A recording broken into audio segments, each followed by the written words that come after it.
Hello friends, you are watching commerce winner. अगर आप अच्छा कुछ देख रहे हैं तो कॉमर्स विनर देख रहे हैं। बेटा इस क्लास में मैं चैप्टर नंबर 1 की जो सेकंड पॉइंट लेके आया हूं उसका नाम है ऑब्जेक्टिव ऑफ मैनेजमेंट। ठीक है, तो आज इसको हम कंटिन्यू करते हैं और देखते हैं जरा क्या होता है इसका मतलब।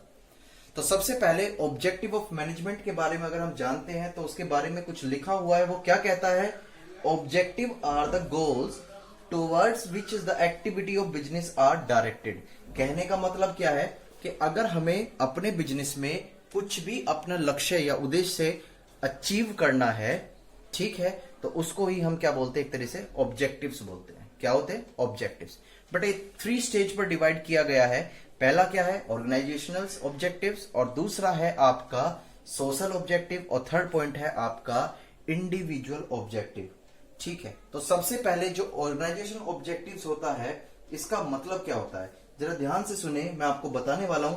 The main purpose of any organisation is to utilise human and material resources to maximum possible advantage.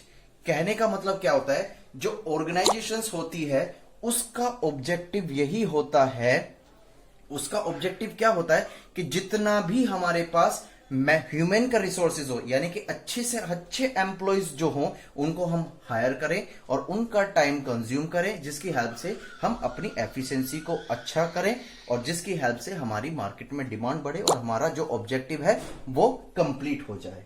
ठीक है, तो ये और दूसरा चीज होता है कि जितने भी रिसोर्सेज हैं यूटिलाइजेशंस के, जैसे सपोज करो नेचुरल रिसोर्सेज भी हम लेकर चलते हैं। अगर हमारी कंपनी में कोई सोर्सेज यानी कि इलेक्ट्रिसिटी की जरूरत है तो वहां पर हम सोलर पैनल को यूज कर सकते हैं, एक तरह से जो नेचुरल रिसोर्सेज है। तो इसका मतलब होता है कि हम अपने जो भी साधन हमें मिलते हैं उसका हम प्रॉपर यूटिलाइजेशन कर पा रहे हैं। उस तरीके के ऑब्जेक्टिव्स को बोला जाता है ऑर्गेनाइजेशंस का। तो ध्यान से बेटा, ऑर्गेनाइजेशन ऑब्जेक्टिव्स जो है ये क्या करता है? मैक्सिमम यूटिलाइजेशन करता है। किस किस का? ह्यूमन का, यानी कि अच्छे से अच्छे एम्प्लॉयज मिल सके, और किसका? मटेरियल्स का, यानी कि जो भी हम अच्छे से अच्छा यूज कर सके अपने प्रोडक्ट को मैन्युफैक्चर करने के लिए। फिर इसमें एक पॉइंट आता है आगे सर्वाइवल का। तो सर्वाइवल का मतलब क्या होता है? ध्यान से सुनिएगा इस बात को। The basic objective of any business is survival. ध्यान से, सबसे मेन बात होती है सर्वाइव करना। जैसे कोविड-19 चल रहा है तो इस सिचुएशंस में जो है सबसे मेन पॉइंट होता है सर्वाइव करना। कई बिजनेस ऐसे हैं जो क्लोज हो चुके हैं क्योंकि वो सरवाइव नहीं कर पाए। तो यहां पर कोई एक ऐसा बिजनेस है, सेल नहीं हो रही, कोई दिक्कत नहीं है, कोई बात नहीं है, लेकिन हमें इस सिचुएशन में सरवाइव करना है। तो ऐसा अगर कोई ऑब्जेक्टिव्स होता है तो उसे बोल जाते हैं हम क्या? सर्वाइवल। ये बात समझ में आती है। फिर इसी में पॉइंट है management must strive to ensure the survival of the organisations. यानी कि कहने का मतलब है कम से कम मैनेजमेंट को सरवाइव करने के लिए उतना पैसा कमाना जरूरी है अपने बिजनेस में जितना कि उनकी रेवेन्यू कॉस्ट आती है। यानी कि जो डे टू डे के जो एक्सपेंसेस होते हैं बिजनेस को कैरी करने के लिए जितने एक्सपेंसेस होते हैं उसको वो बियर कर सके, तभी वो मार्केट में सरवाइव कर पाएगा, अदरवाइज बिजनेस सरवाइव नहीं कर पाएगा। दूसरा पॉइंट है इसमें प्रॉफिट का। तो प्रॉफिट के बारे में सुन लीजिएगा।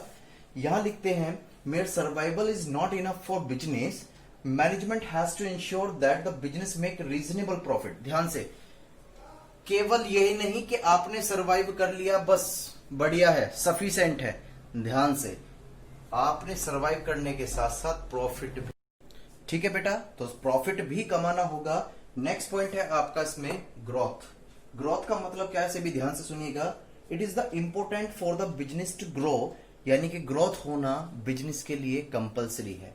जैसे सपोज करो आप सरवाइव भी कर रहे हो, ओके, प्रॉफिट भी जनरेट कर रहे हो, लेकिन ग्रोथ नहीं कर रहे, तो आप जो है जहां पर हो वहीं पर रहोगे और आपके कॉम्पिटिटर जो है वो आगे बढ़ जाएंगे। तो बेटा ग्रोथ के लिए हमें क्या करना होता है? इनोवेशंस किए जाते हैं, यानी कि हम अपने प्रोडक्ट में ऐसा क्या बदलाव करें जिससे कि कस्टमर अट्रैक्ट हो और हमारे गुड्स जो है वो परचेज करे, जिसकी वजह से हमारे बिजनेस के क्या होने लगे? ग्रोथ। तो ये भी एक इसका ही ऑर्गेनाइजेशंस का ऑब्जेक्टिव होता है। दूसरा पॉइंट आता है आपका सोशल ऑब्जेक्टिव। नाम से ही पता चल पा रहा है सोशल ऑब्जेक्टिव का मतलब क्या होता है। सोशल ऑब्जेक्टिव का मतलब क्या होता है बेटा, इसे ध्यान से देखें। Management is an organ of the society and so it must have social objective.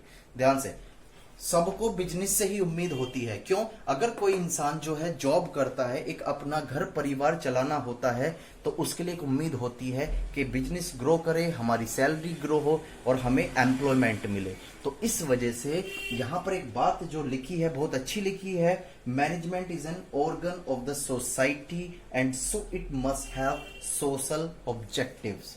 Such objectives are intended to do socially useful things in the area of health, safety, environment। और ध्यान से, यहाँ बिजनेस ये काम तो कर रही है, सरवाइव भी कर रही है, प्रॉफिट भी कर रही है और ग्रोथ भी कर रही है, लेकिन ऐसा नहीं है कि जो सोसाइटी के लिए जो बेनिफिशियल चीजें होती हैं उस पर ध्यान नहीं देती। जैसे सपोज करो इन्वायरमेंट का, जैसे शुगर मिल्स होते हैं तो आपने चेक किया होगा कि उनकी चिमनी जो है वो ऊपर होती है हाइट में। वो क्यों हाइट में होती है? क्योंकि जो ऑक्सीजन लेने की जो हमारी जो एरिया होता है उससे वो ऊंची होती हैं, जिससे कि हमें ऑक्सीजन में कोई भी पॉल्यूशंस ना मिले। ये बातें समझ होते हैं, हर चीज का कोई ना कोई रीजन होता है, ये बातें हमें पता होनी चाहिए। जैसे कुछ एग्जांपल्स और देना चाहूंगा, supply of quality goods at reasonable price, यानी कि आपने गुड्स तो सोल्ड किया है, लेकिन उसके साथ जो प्राइस जो आप ले रहे हो वो अकॉर्डिंग योर क्वालिटी, यानी कि जो प्रोडक्ट की क्वालिटी है उसके बेसिस पर होना चाहिए। ये बात समझ में आती है? जैसे आप मैकडी का बर्गर खाते हो और एक ठेले पर बर्गर खाते हो, तो मुझे बताओ मैकडी वाला जो है आपको चीज अच्छी देता है, वो हर चीज मेजरमेंट में देता है, उसमें कोलेस्ट्रॉल कितना है, कितना उसके अंदर कार्बोहाइड्रेट, मतलब हर चीज वो मेजरमेंट करके देता। लेकिन ठेले वाला मेजरमेंट नहीं करता, वो कैसे ऑयल में प्रिपेयर कर रहा है ये भी आपको नहीं पता होता है।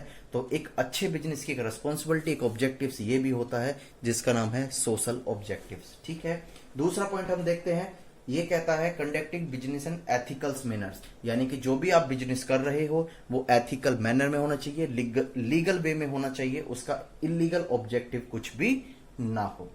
फिर तीसरा है इसमें generation of employment opportunities for weaker sections the societies. ध्यान से, अगर कोई ऐसी सोसाइटीज है जैसे जिसको डेवलप करना चाहती है, जैसे हमें पहले, आज से पहले आप जानते हैं जो नोएडा जो था वहां पर कोई भी इंडस्ट्रीज वगैरह नहीं थी, तो इस केस में क्या हुआ, तो इस केस में क्या हुआ, जो नोएडा अथॉरिटी जो थी वहां वो अनडेवलप था एरिया। अब गवर्नमेंट ने डिसाइड किया कि उसको किस तरीके से डेवलप किया जाए, तो ध्यान से देखो, वहां पर उन्होंने एक क्या बनाया, उन्होंने बनाया स्पेशल इकोनॉमिक जोन, जिसे सेज बोलते हैं। वो होता क्या है, ध्यान से, गवर्नमेंट ने कुछ स्कीम्स लॉन्च करी कि अगर कोई अपनी कंपनी यहाँ पर मतलब एस्टेब्लिश करता है तो उतनी 3 साल या 4 साल के लिए हम आपसे कोई भी टैक्स नहीं लेंगे। अब बिजनेसमैन को लगा कि यहाँ पर हमें क्या करना चाहिए, बेनिफिट उठा लेना चाहिए, तो बिजनेसमैन ने वहां पर अपनी इंडस्ट्रीज एस्टेब्लिश कर दी और बाद में क्या हुआ, वहां से उनको बेनिफिट मिला और जो वहां के लोग थे उनको एम्प्लॉयमेंट मिला। इस वजह से वहां की सोसाइटी का डेवलप भी हो गया। मैं उम्मीद रखता हूं कि सोशल ऑब्जेक्टिव क्लियर हो गया होगा। लास्ट जो पॉइंट्स आपका बचता है इसको हम पर्सनल ऑब्जेक्टिव के नाम से भी जानते हैं, इंडिविजुअल्स का नाम आता है, तो that is the personal objectives. तो पर्सनल ऑब्जेक्टिव्स का मतलब क्या होता है भाई, सीधी सी बात है, कंपनी को ये बातें भी ध्यान रखनी चाहिए कि कोई एम्प्लॉइज आपके यहाँ पे हार्ड वर्क कर रहा है, बहुत मेहनत कर रहा है, तो उसे एक हैंडसम सैलरी भी प्रोवाइड करनी चाहिए। तो पहला पॉइंट जरा ध्यान से सुने, good salary and perks. Perks का मतलब बेटा परक्यूजिस्ट होता है, यानी कि सैलरी के से अलग कुछ अगर हम अपनी अमाउंट पे करते हैं एम्प्लॉइज को, ठीक है। जब आप बीकॉम सेकेंड ईयर में आ जाओगे तो इनकम टैक्स है, उसमें जब सैलरी हेड पढ़ोगे तो उसमें परक्यूजिस्ट पढ़ोगे आप, तो वहां पर आपको ज्यादा क्लियर हो जाएगी।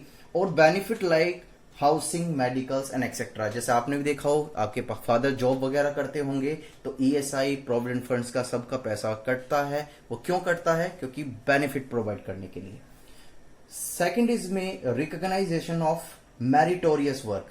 रिकॉग्नाइज ऑफ मेरिटोरियस का मतलब होता है कि जब कोई एम्प्लॉय लंबे समय तक किसी कंपनी में वर्क कर लेता है तो बिजनेसमैन की ये रिस्पॉन्सिबिलिटीज होती है कि अगर वो रिटायर हो तो उसे कुछ अमाउंट्स पे करी जाए और उसे ये पहचाना जाए कि इस इंसान ने हमारी कंपनी के लिए इतना कुछ किया है और हमारी कंपनी को इतनी साल इन्होंने वर्क किया है। फिर है अपॉर्चुनिटीज ऑफ प्रमोशंस। यहां पर आपको प्रमोशंस की भी अपॉर्चुनिटीज प्रोवाइड करनी होती है। क्यों, अगर आप किसी को प्रमोट नहीं करोगे तो यहाँ पे फिर से ही हरासमेंट हो जाएगा किसका, पर्सनल ऑब्जेक्टिव का। क्यों? क्योंकि एम्प्लॉयज जो भी काम करता है वो अपने प्रमोशंस के लिए ही करता है। ठीक है, मैं उम्मीद करता हूं कि आपको ये ऑब्जेक्टिव समझ में आ गए होंगे। बेटा नेक्स्ट क्लास में हम न्यू टॉपिक स्टार्ट करेंगे। और thank you and bye bye and take care.